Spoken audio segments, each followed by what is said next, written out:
Yeah, it's frightening to think I'm going to be 73 when I finish paying for this. It is chuffing cold today. I mean, really cold today. It's a day to light the fire.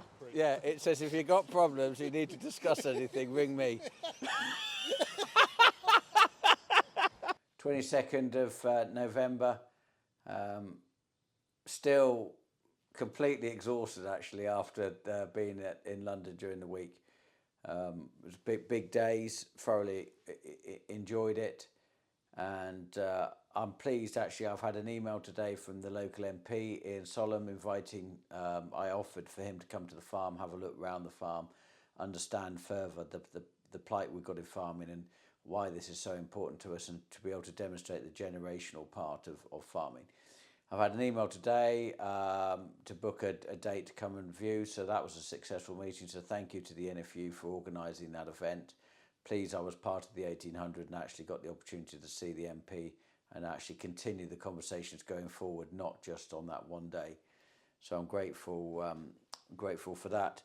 We're now back, obviously back to work, got a nose down, got to crack on with the day job, and Sandy's over in, and Graham are over in, well, Graham's not there because he's not working Fridays, but over in Bedford they are cleaning ditches out, they're flailing the hedges because we're out of the bird nesting season, so where we've got hedges on both sides of a ditch, so we can't get to the ditch, we've got a flail on a digger so we can clear one side of the hedge, leaving the other side intact, enabling then Graham to come behind with the digger and dig out the ditch to get the water moving. We've sort of done all the main ditches everywhere. We're getting to the tricky bits and bobs which are scattered about. So bit of time doing that over the next 3 months before we get into spring drilling, etc. Kieran's been busy spraying. Glyn's on holiday today, and Kieran's off as well. Some of these guys are on a 4-day week, so they're not here typically on a Friday or whatever day they choose suits them and their families most. So we're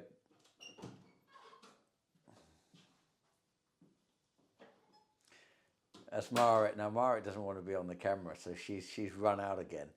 But we'll have to get Marit because there's a lot of unsung heroes in this business who hide when the camera appears.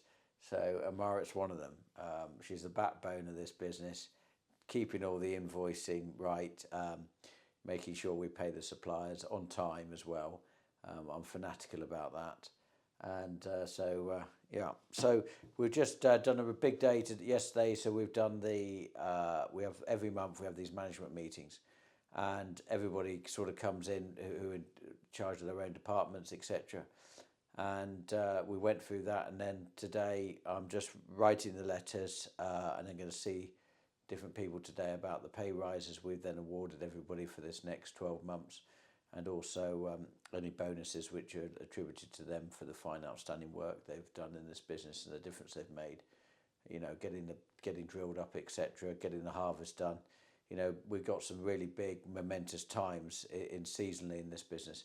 Now we're getting back into the tidying up, getting ready.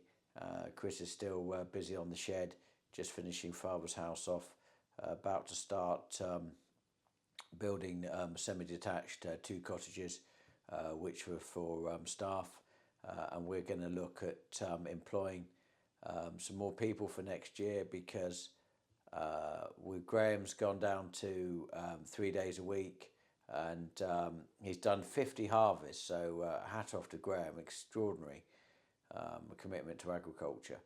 And so he's going to step down and then come down a tier.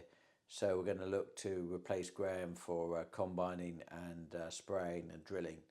So anybody out there thinking actually they'd quite like to come and work here, we're going to put some adverts up and start that process. So and Graham's going to stay on for however long he wants to, and he's going to continue digging and things and just sort of stay on a 3-day, and then harvest he'll come and just drive the Unimog and do that sort of work. So pleased that he hasn't gone, and we've got all that skill retained, and grateful for the time in which he's been with us now, which is a good 5 years. So he's only ever worked on 2 farms, farm that we took over and he moved across to us, and then for us, they're the type of people you want in farming, all those skills and that dedication to stay in the same business their entire life. So we'll have a look at what's happening in the workshop. Simon's back now from holiday, so he's got a tan, and it's -3 this morning, and I think it was 30 degrees where he was. Sorry, just talking to Wes earlier, and one of the guys who drove the chase with me today is over in Perth in Australia. 31 degrees there, sun is shining. Extreme of what we had. We're -3 here. Had the fan heater on in the workshop, and rang him because I was looking for a part that I thought I know a man that will know. As it turned out, he didn't know. But anyway, that aside, they're cracking on with harvest, and he's actually coming over to Europe again in January. So if I'm lucky, I might get to see him again. But so we'll see what today brings. So we're currently here just down in Bedford, currently trying to sort out this ditch that we have, which has had hedges both sides. You can just see in here, so there should be a ditch down here nicely running, but unfortunately over the years we've had hedge growing up both sides here, which has allowed us not to clear out the ditch, and unfortunately due to this we've had wet areas in both this field and this field caused by this ditch. There is currently sitting water in here, but it just cannot travel with the amount of brush and debris and bushes that we have currently growing in here. So what we're doing now today, we've got this JCB from Nelson Green with a tree shear, and we also have a flail for it, and we're currently here just tidying up this side of the ditch where there's less hedge area to try and do the least amount of damage to the hedge. And we'll get into this ditch and get it cleared. I'll get a couple of clips later on of what it looks like afterwards, but as you can imagine, this is very overgrown, and you can see the amount of stuff that we have taken out compared to what is there. So hopefully we'll get this cleared out and then get this ditch running and allow these fields to travel a lot cleaner and a lot drier, hopefully. This is currently the digger we're using, a JCB with a tree shear that Nelson Green have kindly hired to us. As you can see, it's a shear, and then what it does is grab hold of the tree and close onto the tree, and then allows us to either cut the tree or cut the brush and then pull it back out and place it on the side like we have done.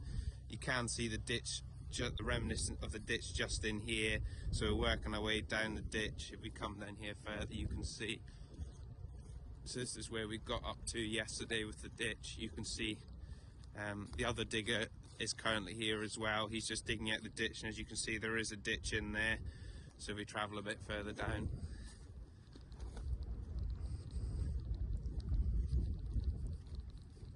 you can see there's still brush in the bottom, which we'll get rid of later on once we've got the ditch cleared out. But all together with this cold weather, it's allowing us to travel on the fields and allowing us to do the ditches that we need to get done to keep these fields dry. So you can see the difference now here. If you look at this ditch here, this is what the ditch should look like compared to this up here. And this has been mulched out previously already, so you can see there's a big difference going from what it used to be like to what it is like now currently. And doing this, it'll allow us to keep all the waterways clear and stop standing water and keep the fields drier, and allow us to grow crop in areas that we possibly couldn't have grown crop in before. You can see here just all the standing water and all the debris that's in all these ditches, and allow us to improve the hedgerow as well, because we'll be able to keep the hedgerow nice and tidy and clean, and hopefully keep it out of the ditches and stop it from overgrowing. It's the 22nd of November. We're into the winter months now on the farm. The grain store's still busy. We are currently in bringing Group 1 milling wheat for a merchant to fill a 8,000 tonne store. We're also cleaning mustard for Condimentum. We've been on that probably 3 weeks now. I think we've got another 10 days on mustard before we're finished the white. Then we've got 800 tonnes of brown mustard to clean for them as well. That doesn't go through the colour sorter, it's just the white that we colour sort. We're bringing in about 150 to 180 tonnes a day. It's running through the colour sorter at a rate of 4 tonnes an hour, give or take, depending on the weed level, on the contamination. But actually it's been quite an easy campaign for cleaning mustard. It stayed dry as well, which is a bonus for us in the yard. Being an oil-based crop, we end up with an oil slick in the yard off the cracked mustard, but it stayed clean so far. So this is a mustard that came in yesterday and today. We've started processing. There's about 200 tonnes here. It comes from the cleaner out through this spout into this shed. We'll then move it from here back over the weighbridge, where it gets another weighbridge ticket, so we know what's going into the mustard shed. This is extremely clean now. We've had all the admix and weed seeds taken out, so this will be stored for the next 12 months before delivered to Condimentum at Norwich, where it'll be turned into Coleman's mustard. So this is all the waste that's come out of the mustard that's come in, all the pod, cleavers, charlock. This will go off to an AD plant locally for incineration. But we do generate a lot of waste from the mustard. We're now in Edinburgh store, which is a dedicated white mustard store. This is a 2024 crop, both P.X and third party that we've cleaned so far.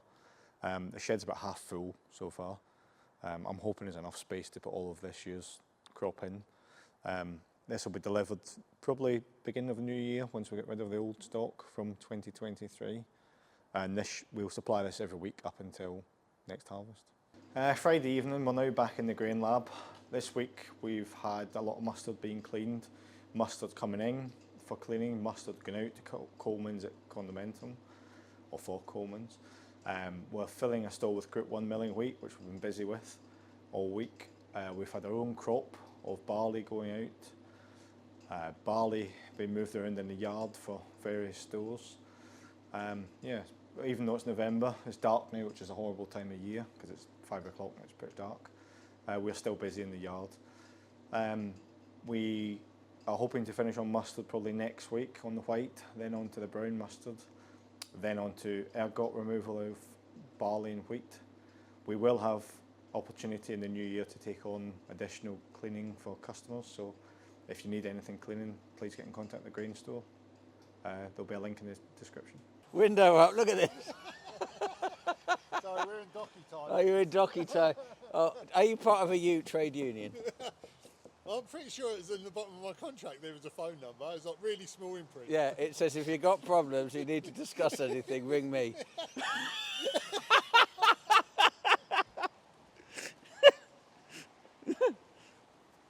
Right, so we're in the barn's roof is all on. The sides are steeled up now, ready to put the panels down. But the actual tin hasn't started to go up yet. And then Chris is going to start levelling the floor out, getting it ready for concreting. So we'll go have a look at the spray bay. They're just doing the grouting around the base of the stanchions. So where the stanchions sit, how you bolt them to the floor is they effectively sit on cones, and the threaded part can move around to get them into position. And we GPS mark these to get them in. So here's one here. And they sit in these cones. They're the bolts coming through the centre. So they're putting the sand around the outside so they can pour in this liquid screed, one for a better word. It will get all underneath the stanchion, get into the cones, sets really hard, and it's a very runny liquid concrete, one for a better word. And then when they concrete the floor, which will be up here somewhere, that'll go straight over the top of all that, but it means that at least the bolts are all secure in the ground. So this part is going to be the spray store. So it's quite nice and wide. It's 12 metres wide. So we've got the door in the centre, so it gives us enough room either side. You can see the panel width there. So we can now have the framing down there and the IBCs. And then we've got a lean-to that's coming off the back side here, but they'll put on last, which is 6 metres. So it's going to be about 6 metres high. No, probably a little higher, sorry. Probably, 6 metres high down to 5 metres. So about a 10-degree pitch or something like that. And then that'll have the doors on the sides, and then that just sort of finishes this part of the yard off. And then they're going to have to merge all the concretes because we've got different heights because we're sort of built into this valley. So we'll have to try and get that right to merge away, and then try to separate the grain store yard from the farm part of the business so we haven't got wheels and traffic going through. Gordon and Steve will be delighted because at the moment, every time they're coming in and out the compound, they're bringing muck across the grain store yard and we have to turn around and sweep it. So at least we'll get that sorted. So I'm quite pleased with this. It seems like slow progress. It's all this type of work going around the bases. It takes a bit of time. And then we've got the drainage to to put in to get that right next. And now it's raining, there's a lot of water. Yeah, so this will be part of the yard. This yard's going 22 metres out. So it's going out to those trees basically, or where the blue pegs are. So we'll have 22 metres in front. So the yard will come out and round, and it will go up on a drive out to the main drive and then out.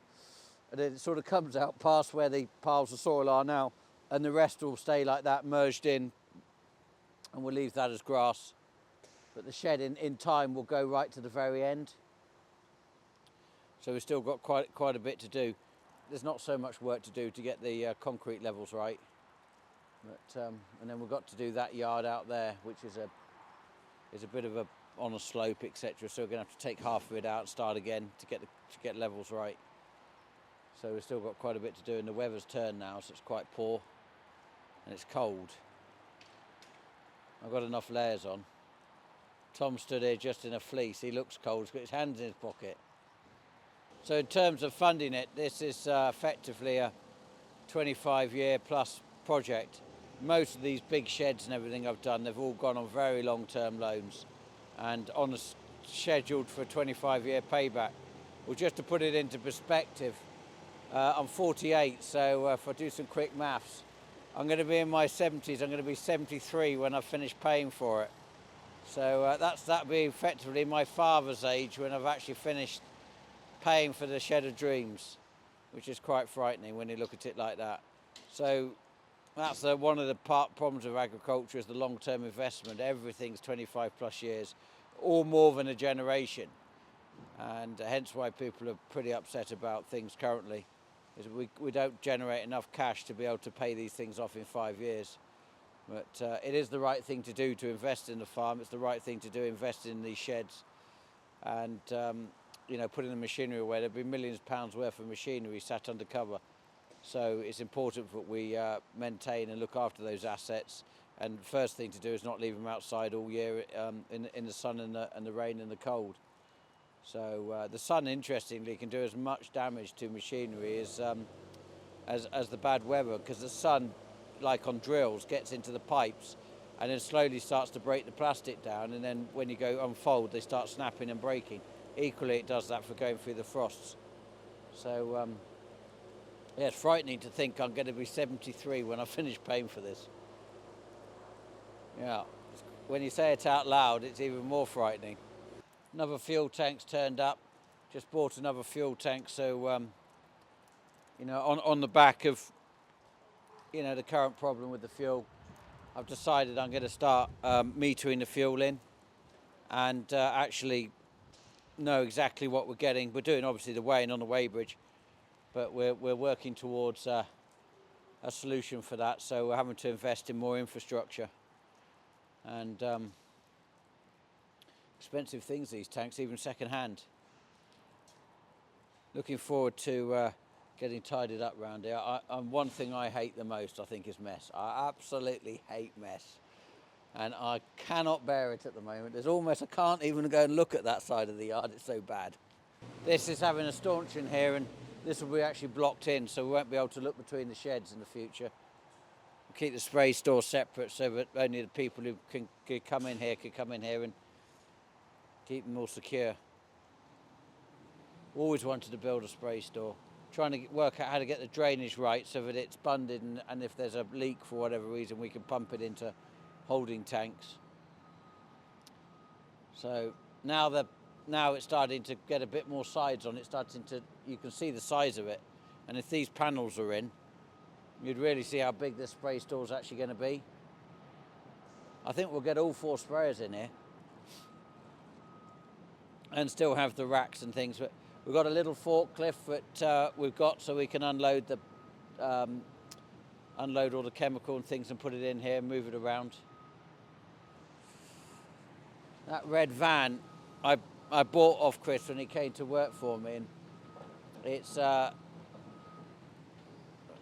need to get it sprayed green. I had some prices for some spraying.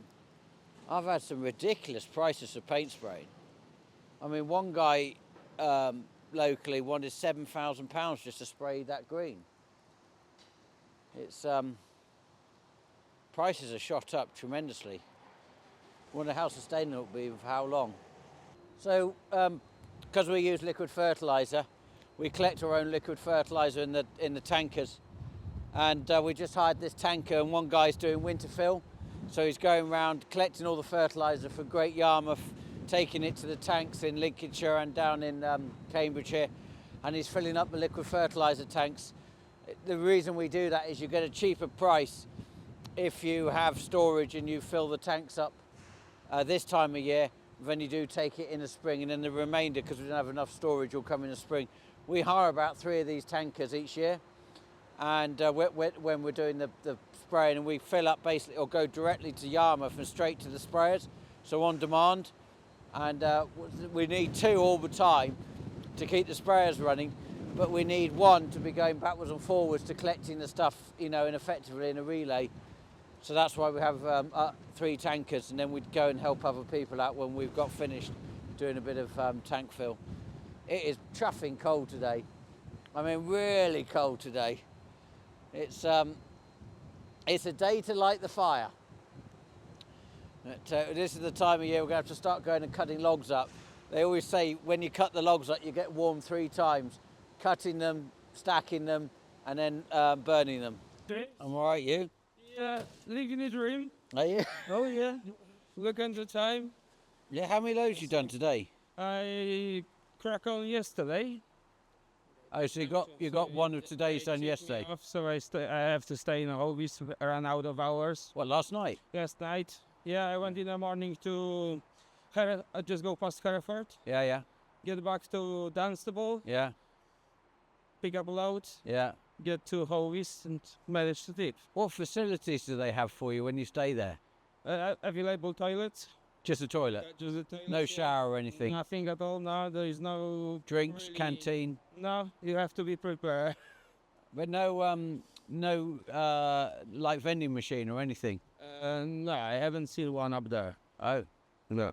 And were there other drivers Most there? of the places don't have that stuff. They don't? I've seen only one in Tilbury, I think. Okay. The grain terminal provides. Well, they have a shower? No, they got available toilets, but most of the places no showers. No. No. So not great facilities? Not in the UK. Oh yes, in Europe it's better, isn't it? Yeah. There a couple of times by car. Yeah, they got you showers. See the different everything how it's supposed to be, just the minimum. Yeah, they've got showers, toilets, and cafes, haven't And they? they've got here less and less every year. The truck stops, everything else. Oh, that's true, yeah. Disappeared. Yeah. The Orwell truck stop, I don't know what's up there right now. I think that was one of the developers get it. Okay. Yeah. So you've got less and less facilities on the roads for Arctics. As you can see. Interesting, but they want more drivers to come and be a lorry driver, but actually it's more and more difficult to be a lorry driver. It's just absolutely 100% problem for drivers who don't stay all week out to find the proper place, safe place to stop. Yeah. When you see the labours and everything around, how that looks like, just parked next to the carriageway. Yeah. I had a chap ring me last night who has 150 lorries. He told me he has 2 lorries a week having their fuel pumped out of them in laybys. Still? Yeah, big problem. Yeah. That stuff around is still... Yeah, well, we don't park in the laybys for starters, so that's the main reason. But so has it been a good week or a slow week? Yeah, it was a busy week actually. A lot of miles. Yeah. It's gone like this. Oh, good. And then so you're now you washed, I see. You've gone through the wash, and now you're getting ready to go see the family. Ready to go see my family. Yeah, just get done my paperwork, pack up, go. Well done. I'll see you next week. Enjoy your weekend. And you. It works. Chris will be pleased. We haven't let the lorries come round yet. We wanted to give it 2 weeks to settle, just because it's quite a thin strip. We thought the twisting of the lorries might rip it back up, but this is the first time it's really rained on it since we finished concreting it in. But yeah, it looks all right. Looks good. Looks better anyway. 23rd November, Saturday. Chris is in with David, just getting these staunching pads done while nobody else is working on site. Lorries are still running, and Gordon and Steve popping in to keep the 24-hour operation on the grain hospital. And then we've got Marcus, who's busy doing ferreting, So he's now getting stuck into the ferreting, which we happened to go across the farm. I mean, last year he had over 9,000 rabbits he ferreted. So we'll try and catch up with him this next week so we can see how that's done. And then that's going off and into the food trade. So, going off into local restaurants and things like that where they're selling rabbits.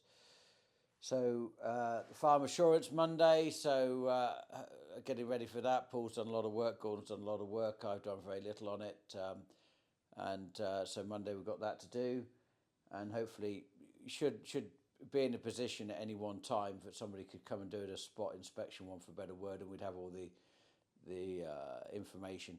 The only time it takes is trying to collaborate it all into one place so that I can stand across at the desk, one for a better word, and go through it. But so we'll do a bit of farm assurance next week. I'll show why it's important to have that and why it's good for the public, etc. The tax obviously is rumbling on. There's now talk of slightly different concessions, which are no good to man the beast so far. Anybody over the age of 80 years old, that's going to be a small demographic. And I noticed, because Sandy was successful in interviewing the likes of Jeremy Clarkson, Nigel Farage and Ed Davey, it does bring out some peculiarity in some comments that I seem to get. I see politics seems to bring the very worst out in some people. But I think it's important to get a balanced view from all the politicians, and it doesn't matter what colour they are in terms of whether they're Labour, Conservative, Lib Dem, etc. Reform. I think it's important to actually get a balanced view of what's happening, because of course they are representatives in Parliament, and hopefully that the message of this death tax, and I think it's important to talk about it as a death tax, because that affects all. It's not just farming. They're trying to just say it's farming related, but actually it relates to everybody, and BPR. So that's rumbling on. We're pleased now to be getting next week. I think it's going to be the first week we're really going to be able to start focusing on getting into estate jobs and starting to get into a proper building plan. So we're going to start servicing the combines. Class are coming in, working with Simon. We're going to go through all 4 combines, 4 headers, and actually really work on them now to get them ready for next year. Work out what's damaged or what's broken or what needs repairing, and we'll put them in and out of the workshop. The heater is well and truly on now. I rang the other day, and I'm talking to students who are here, and it's over 30 degrees, and we're there at -3. It makes me think that I wish I was farming as well in Australia. I've always had this dream that I farm here and in Australia, so I get to have 2 harvests a year. But I'm sure as I get older that will wear thin. But so thank you ever so much for everybody watching, and hopefully next week will be a good week in getting some of these farm assurance things out of the way, and we look forward to seeing you then. Take care.